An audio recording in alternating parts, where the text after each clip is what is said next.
नाफेड के माध्यम से चना खरीद का लक्ष्य 1 लाख क्विंटल बढ़ाया गया है। इस संबंध में सहकारिता और विपणन विभाग द्वारा एक परिपत्र जारी किया गया है। इस बढ़े हुए लक्ष्य का लाभ चना बिक्री का इंतजार कर रहे 19,826 किसानों को मिलेगा। हालांकि इसके अनुसार 1/7/12 पर अधिकतम 100 क्विंटल खरीद की सीमा होगी। मार्च अप्रैल में जिले में खराब मौसम और बारदाना की कमी के कारण नाफेड के खरीद केंद्रों पर खरीद प्रक्रिया ठप हो गई थी। 8 मई को विपणन अधिकारियों ने नए आदेश जारी कर लक्ष्य निर्धारित कर संबंधित केंद्रों को क्रय आदेश जारी कर दिए हैं। अब फिर से खरीद प्रक्रिया शुरू हो गई है। चना बिक्री के लिए रजिस्टर्ड किसानों की चना खरीद नहीं होने से अभी भी जो किसान इंतजार कर रहे हैं उन्हें इसका जरूर लाभ मिलेगा। अकोला जिले के गायरान अर्थात इकला जमीन से अतिक्रमणकारियों का कब्जा नहीं हटाने सहित अन्य मांगों को लेकर भीख मांगो आंदोलन किया गया। आंदोलन के जरिए जमा राशि सरकार के पास जमा की जाएगी। कई जगहों पर गायरान की जमीन पर फसलें उगाई जाती है। ग्रामीणों द्वारा भूमि पर किए गए अतिक्रमण को अक्सर प्रशासन द्वारा हटा दिया जाता है, लेकिन इससे संबंधित किसानों व खेतीहर मजदूरों को भारी नुकसान होता है। अखिल भारतीय सम्राट सेना ने ई श्रेणी के अतिक्रमण नहीं हटाने और कई अन्य मांगों को लेकर जिलाधिकारी कार्यालय के सामने धरना दिया और भीख मांगो आंदोलन किया। इस दौरान सरकार द्वारा अतिक्रमण धारकों को न्याय नहीं देने पर आंदोलन तेज करने की चेतावनी भी दी गई।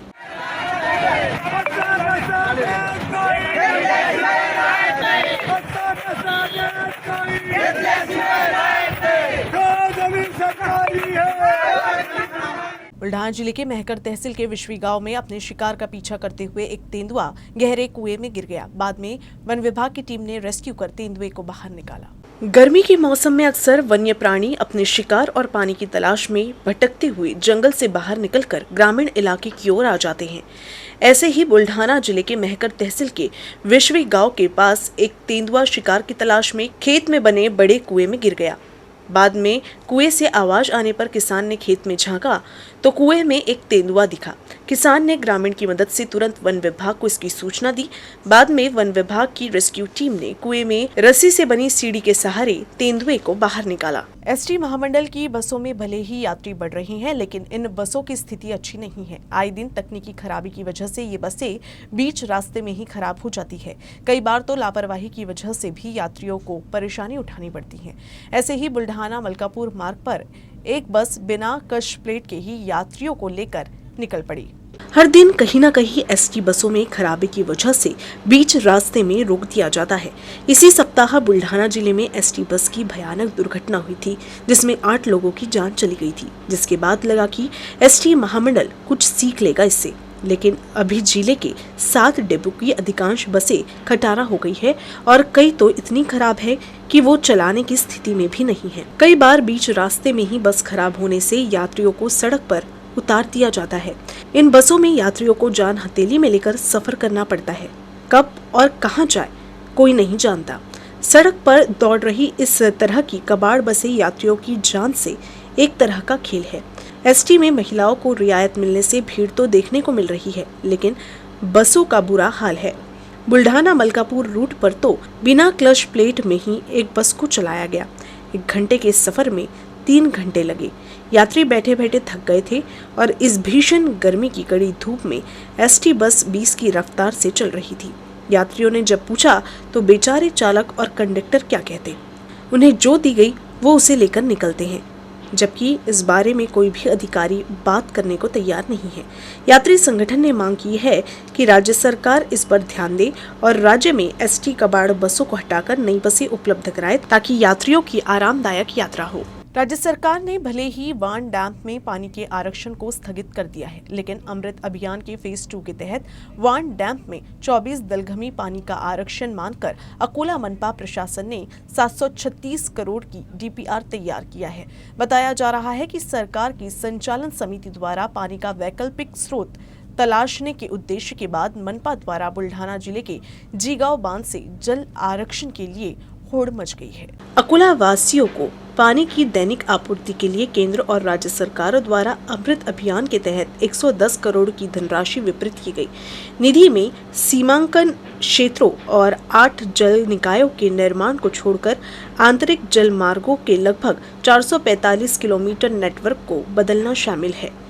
8 जल निकायों में से 7 का काम संबंधित ठेकेदार ने पूरा कर लिया है और 8वें जल निकाय के मुद्दे पर स्थानीय अतिक्रमणकारियों के विरोध में आगे मनपा प्रशासन ने चुप्पी साध ली है।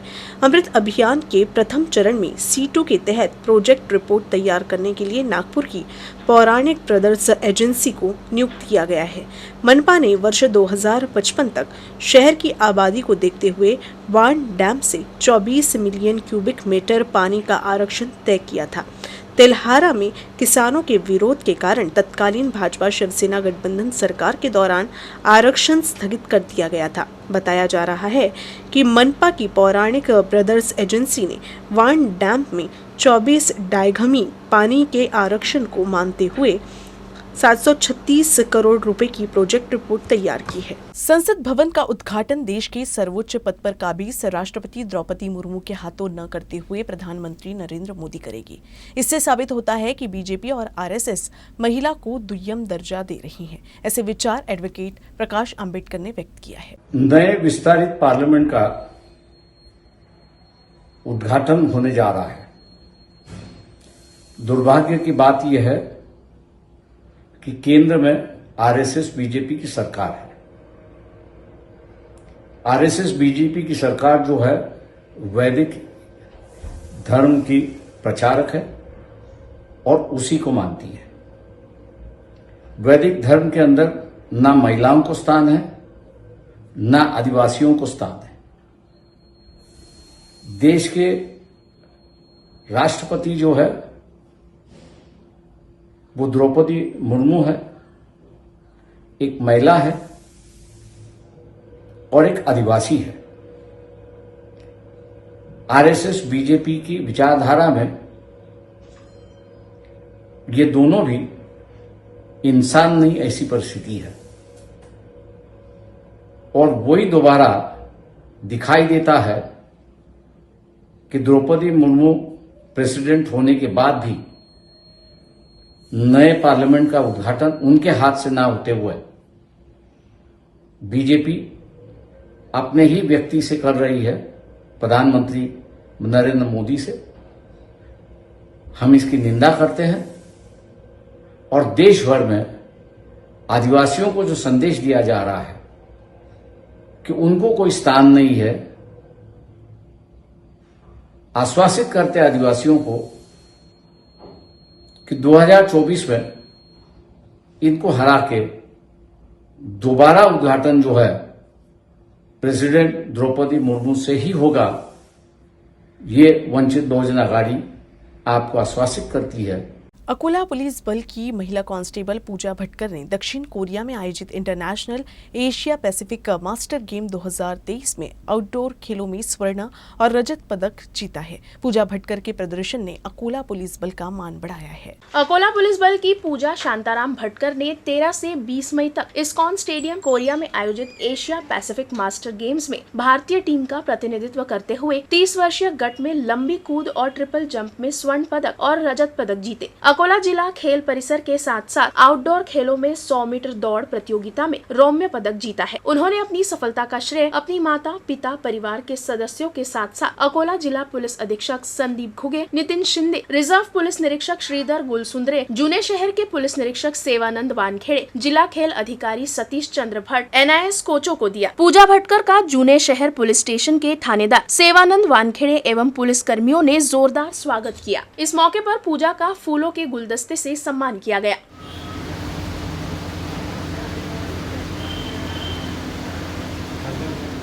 नॅशनल मास्टर्स गेम्स असोसिएशन ही स्पर्धा दक्षिण कोरियामध्ये घेण्यात आलेली होती आणि तेथे आमच्या महिला पोलीस शिपाई यांनी 3 मेडल आणले। ही निश्चितच पोलीस स्टेशन जुने शहर आणि अकोला पोलीस दलासाठी गौरवाची बाब आहे। मी सध्या अकोला जिल्ह्यामध्ये पोलीस स्टेशन जुने शहर येथे कार्यरत आहे। मी एक ॲथलीट असून वाराणसी येथे 5वी मास्टर असोसिएशन झाली होती। त्या मास्टर्स गेम्समध्ये मला 3 मेडल मिळालेले आहे। त्यामध्ये 100 मीटरमध्ये मला सिल्वर मेडल, 200 मीटरमध्ये सिल्वर मेडल आणि लॉंग जंपमध्ये गोल्ड मेडल मिळाले होते। याच स्पर्धेच्या कामगिरीवरून माझी दक्षिण कोरिया येथे आंतरराष्ट्रीय एशिया पॅसिफिक मास्टर्स गेम्स करता निवड झालेली होती। या स्पर्धेमध्ये मी भारताचे प्रतिनिधित्व करत माझे 3 इव्हेंट केले. या 3 इव्हेंटमध्ये मला लाँग जम्पमध्ये गोल्ड मेडल, ट्रिपल जम्पमध्ये गोल्ड मेडल आणि 100 मीटर रेसमध्ये सिल्वर मेडल मिळालेले आहे.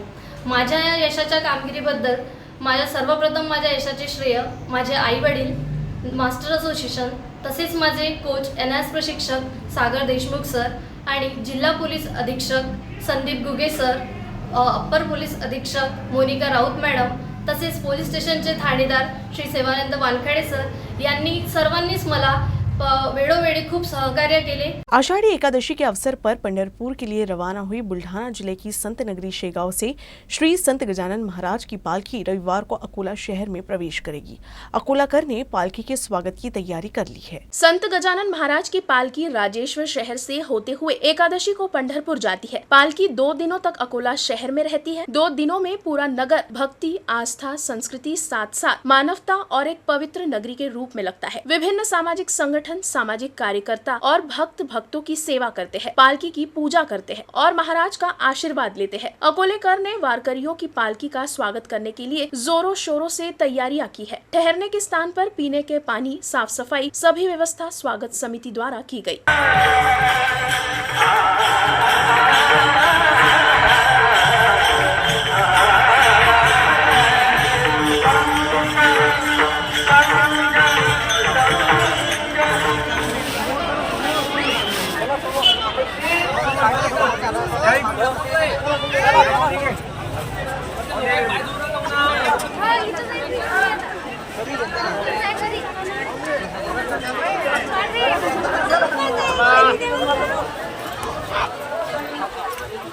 प्रहार संगठन के नेता बच्चू कडू ने अमरावती की सांसद नवनीत राणा के अमरावती निर्वाचन क्षेत्र पर दावा किया है. बच्चू कडू ने अमरावती निर्वाचन क्षेत्र से लोकसभा चुनाव लड़ने की इच्छा जताई है.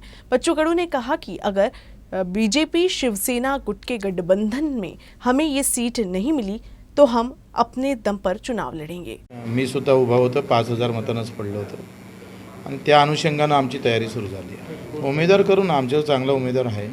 आता मागणी करणं काही चुकीचं नाही ना, मागणी तर करायलाच पाहिजे. नंतर पाहू कसं समोर जायचं ते.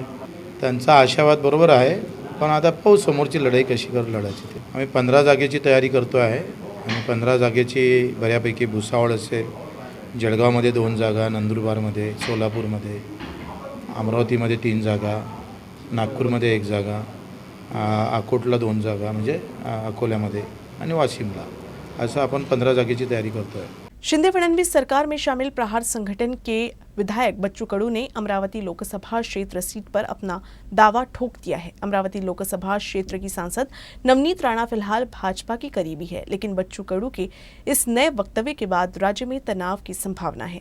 इस पर बडनेरा के विधायक रवि राणा ने अपनी प्रतिक्रिया देते हुए कहा कि सांसद नवनीत राणा ही इस सीट से चुनाव लड़ेगी. असं दावे अनेक लोक करतात, पण देशाचे पंतप्रधान मोदीजी, अमित शहाजी, देवेंद्र फडणवीस साहेब, एकनाथजी शिंदे साहेब हे सगळे सक्षम आहेत आणि मला असं वाटते त्यांचा निर्णय अंतिम निर्णय राहील आणि मी त्यांच्यासोबत ताकदीनं आहे, ते सुद्धा माझ्यासोबत ताकदीनं आहे. म्हणून दावे किती जरी केले तर मला सरकारचं अभिनंदन करावे लागेल की दिव्यांग महामंडळ स्थापन करून खऱ्या अर्थानं आमच्या सहकार्याला जो न्याय दिला आणि एक चांगलं महामंडळ माझ्या सहकार्याला दिलं, त्याबद्दल मी बच्चू कडूचंही अभिनंदन करीन आणि सरकारचं सुद्धा अभिनंदन करीन.